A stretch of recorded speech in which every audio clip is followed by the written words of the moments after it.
Good morning, and we are in Doctrine and Covenants 13. And for one of the smallest sections, there seems to be quite a lot surrounding this one. So we will just continue right into Doctrine and Covenants 13 and then talk about it afterwards. So this is an extract from Joseph Smith history recounting the ordination of the prophet and Oliver Cowdery to the Aaronic Priesthood near Harmony, Pennsylvania, May 15th, 1829. And each year the Aaronic Priesthood celebrate that time. And we will get into the Joseph Smith history, I think, tomorrow.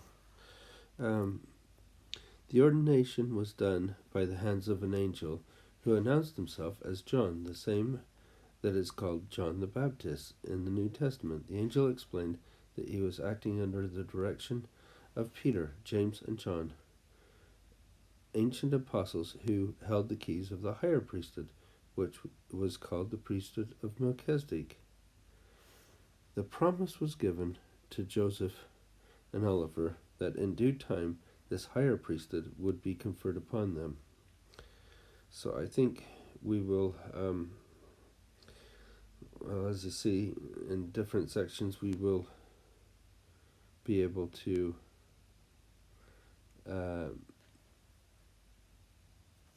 cover it a little bit more in section 27, but also in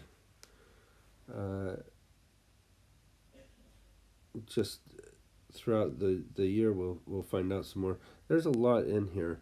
And just before we move on, I'm just going to show you up here in the right hand corner again, historical resources. Remember yesterday, I think I showed you this.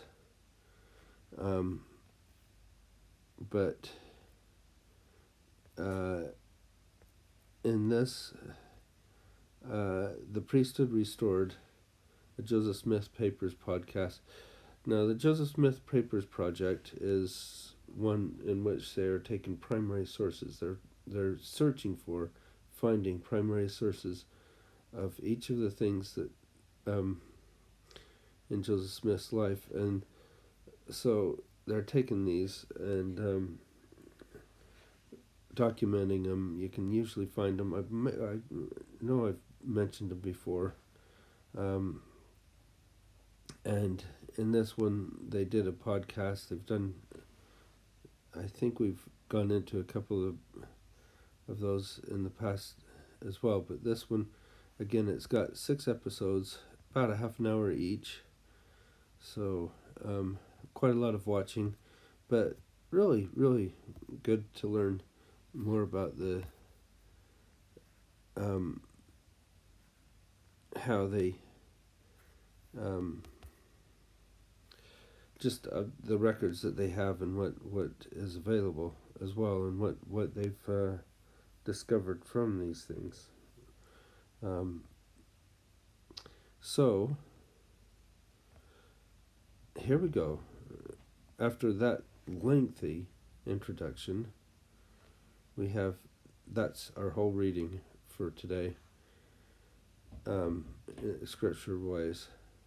Upon you, my fellow servants, in the name of Messiah, I confer the priesthood of Aaron, which holds the keys of the ministering of angels, and the gospel of repentance, and of baptism by immersion for the remission of sins. And this shall never be taken again from the earth, until the sons of Levi do offer again an offering unto the Lord in righteousness. So there's just that much in there. And we're going to concentrate on the keys of the ministering of angels and the gospel of repentance, mostly, and baptism. The 3 things that it says that this priesthood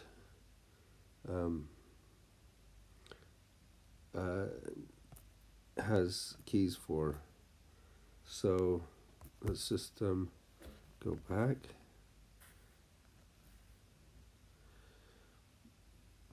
And first, as we see, we talk about John the Baptist, called Oliver and Cowdery his fellow servants. What do you think it means to be a fellow servant with John the Baptist?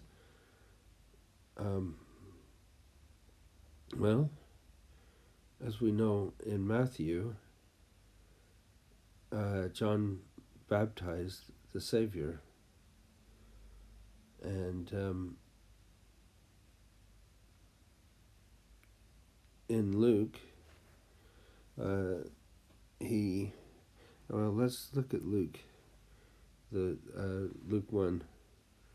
I don't think I'll read Luke 3 because it's very long. But the angel said unto him, Fear not, Zacharias, for thy prayer is heard, and thy wife Elizabeth shall bear thee a son, and thou shalt call his name John, and thou shalt have joy and gladness, and many shall rejoice at his birth. For he shall be great in the sight of the Lord, and shall drink neither wine nor strong drink, and he shall be filled with the Holy Ghost, even from his mother's womb. And many of the children of Israel shall be turned to the Lord their God, and he shall go before him in the spirit and power of Elias, to turn the hearts of the fathers to the children, and the disobedient to the wisdom of the just, to make ready a people prepared for the Lord. So when we're talking about Joseph Smith and Oliver Cowdery, they were going to go before to make ready the people prepared for the Lord. And in our day, you might say that we are those fellow servants making ready and preparing for the Lord to come.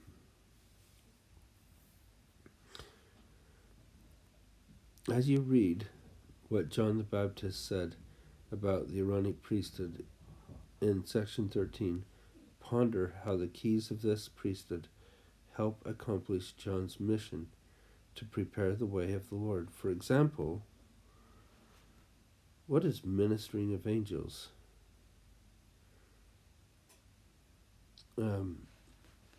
I think the best one that I've ever had with this is 2 Nephi 2 through 3, and I'm just going to go all the way through in there. Do ye not remember that I said unto you, after ye had received the Holy Ghost, that ye could speak with the tongue of angels? Now how could ye speak with the tongue of angels, save it were by the Holy Ghost? Angels speak by the power of the Holy Ghost, wherefore they speak the words of Christ. Wherefore I said unto you, feast upon the words of Christ. For behold, the words of Christ will tell you all things what ye should do.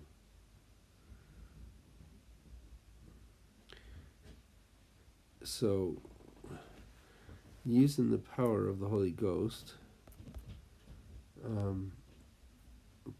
to speak the words of Christ is part of what it means to be ministering angels.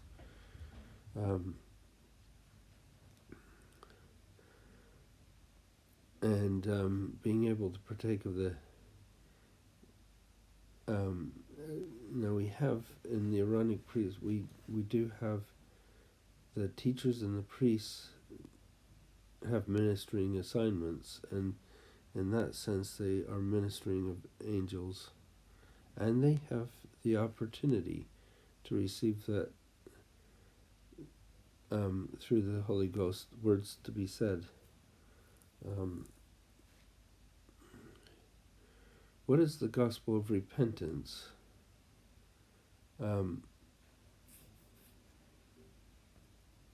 Without going, I think we'll go to Doctrine and Covenants and the Lesser Priesthood continued, which priesthood holdeth the key to the ministering of angels and the preparatory gospel, which gospel is the gospel of repentance and of baptism and the remission of sins, and the law of carnal commandments, which the Lord in his wrath caused to continue with the house of Aaron among the children of Israel until John, whom God raised up, being filled with the Holy Ghost from his mother's womb. I knew that was going to happen.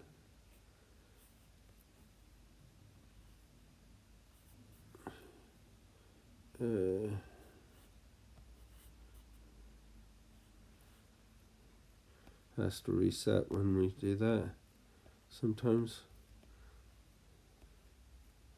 Sorry about this. So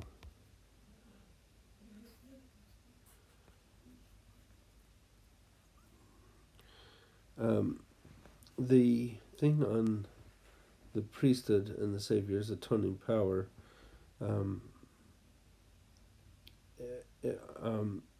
this talk, Dale G. Renlund talks specifically about, he uses the analogy of a rocket taking a satellite into space, the satellite being the thing that is needed to communicate with, but the rocket needs to get it into space because the satellite sitting on the ground is of no use. So it needs to get up there, and the way it gets up there is this powerful rocket. Now, he compares the priesthood as that rocket, and the atonement of Christ as that payload. So we, through the ordinances of baptism and confirmation and so forth, these all are ways of the Savior's atonement being realized in people's lives, because baptism is for the remission of sins, but the remission of sins comes through the atonement of Christ. Baptism is the outward ordinance for this inward cleansing, and the priesthood is the thing that delivers that. I hope that makes sense to you.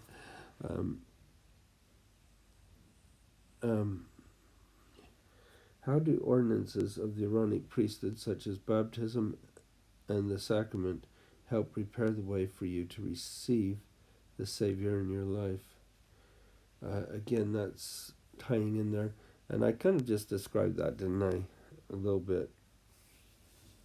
Partaking of the sacrament, again, helps you receive the Holy Ghost more fully in your life. And again, have if you have the Holy Ghost, then you have the ministering of angels with you, basically. And maybe it's worth going into what are priesthood keys. I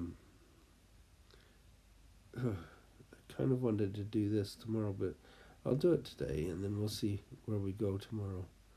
So Elder Dale G. Renlund and his wife Ruth offered this explanation about the priesthood keys. The term priesthood keys is used in two different ways. The first refers to specific right or privilege conferred upon all who receive the Aaronic or Melchizedek priesthood. For instance, Aaronic priesthood holders receive keys of the ministering of angels and the keys of the preparatory gospel of repentance and of baptism by immersion for the remission of sins. Melchizedek priesthood holders receive the keys to the key of the mysteries of the kingdom, and the key of knowledge of God, the knowledge of God, and the keys of all spiritual blessings of the church. The second way the term, so that means that we all have those responsibilities when we have those, but the second way the term priesthood keys is used refers to the leadership. Priesthood leaders receive additional priesthood keys, the right to preside over the organizational division of the church, or quorum. In this regard, the priesthood keys are the authority and power to direct and lead and govern the church. So that is straightforward, really. But I think for such a small verse, we have a lot of big, powerful questions and things to that you can study on this, and that's why we are taking it in its own context, in its own way, and we'll study it a little bit more, I think, tomorrow as well, as we get into this part in the Joseph Smith history. But at this point, I think we'll just leave it here. And I hope you can consider how the ministering of angels has been in your life, whether seen or unseen, whether heavenly or earthly angels. I would hope that you can think of a time when you've been blessed by someone and felt the Holy Ghost. And I hope you have a wonderful day, and we'll see you tomorrow.